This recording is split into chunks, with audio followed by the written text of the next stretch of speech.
Hello all.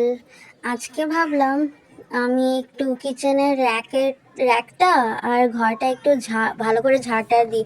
Specially আমি ঠাকুর যেখানে রাখি সেই জায়গাটা।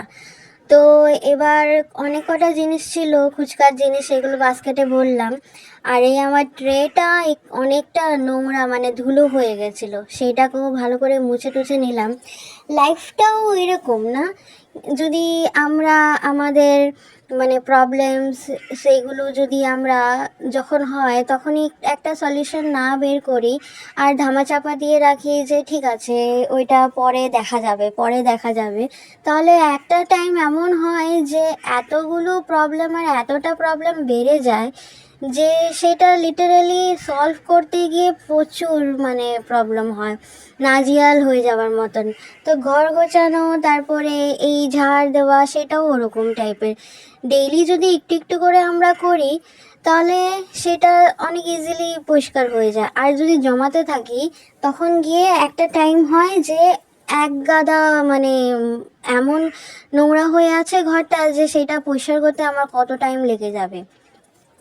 আমারও এই রিসেন্টলি ওরকমই হয়েছিল, কারণ আমার ছেলে হাফ ইয়ারলি চলছে, তো আমি মোস্ট অফ দ্য টাইম আমি ওখানেই ডেডিকেটেড আছি, ওকে পড়ানো, ওকে ঘরে এক্সাম নেওয়া বা ডাউট ক্লিয়ারিং অ্যান্ড এভরিথিং। তো ওখানের মধ্যে এতগুলো আমার হলো যে বিজি থাকছি, তো সেখানের মধ্যে ঘেটে গিয়ে ঘরটা পরিষ্কার হতে গিয়ে আমার একটু আলসেমি হয়ে গেল। যা, চালটা ভরতে গিয়ে ওখানে পড়ে গেল। এক হাতে ভিডিও করলে ওই যা কাণ্ড হয়, ওখানে চালটা বাস্কেটে ভরতে গিয়ে ওটা উল্টে গেল। যাই হোক, এই যে আমার বটলের মধ্যে আমি কতগুলো এঞ্জেল নাম্বার রেখে রাখি, ভিডিওস দেখে বা অন্য থেকে জেনে টেনে দেখেছি, তাতে নাকি ভালো হয়, দেখা যাক। আর এইদিকে এত ধুল আর এত নোংরা হয়েছিল, তারপরে আমার হলো পেইন্টটা উঠে এসছে, সেই পাপড়ি পাপড়ি হয়ে আছে পেইন্টগুলো। তো সেইগুলোকে আজকে ভাবলাম ভালো করে ঝাড়ি, কিন্তু কেননা ফ্যান চালালে বা কিছু করলেই সেই পাপড়িগুলো উড়ে উড়ে খাবারে বা এদিকে ওইদিকে পড়বে, এরকম হয়ে যাচ্ছে অবস্থাটা। ঘরটাকে পেইন্ট করার দরকার, কিন্তু ল্যান্ডলর্ডকে তো বলে যাচ্ছি, দেখা যাক উনি কবে করাবেন। আমরা তো অনেক দিন ধরে বলে যাচ্ছি। যাই হোক, যতটা আমার মধ্যে মানে হচ্ছে, আমার ক্যাপাবিলিটিতে আমি ততটা পরিষ্কার করে রাখার চেষ্টা করছি। পেইন্টটা তো আমি করতে পারবো না, যেহেতু আমি রেন্টে থাকি, ল্যান্ডলর্ড বলবে, তাহলে ঘর আমার বিছনাতেও পড়ে গেল, সেটাকেও আবার ঝাঁটা দিয়ে আমি পরিষ্কার টরিষ্কার করে নিলাম। নালে ওই পাপড়ির মতন যেগুলো থাকে না, সেগুলো পরে আরও গুঁড়ো হয়ে বিছনা পুরো একদম নোংরা বিচ্ছিরি হয়ে যায়। ভালো করে এই ওয়াল আর এগুলো সব পরিষ্কার টরিষ্কার করে তারপরে আমি হলো ফ্লোর ডাস্ট করব। নাহলে আগে ফ্লোর ডাস্ট করে দিলে সব ওয়ালের ওগুলো গিয়ে পড়ে আবার নোংরা হবে।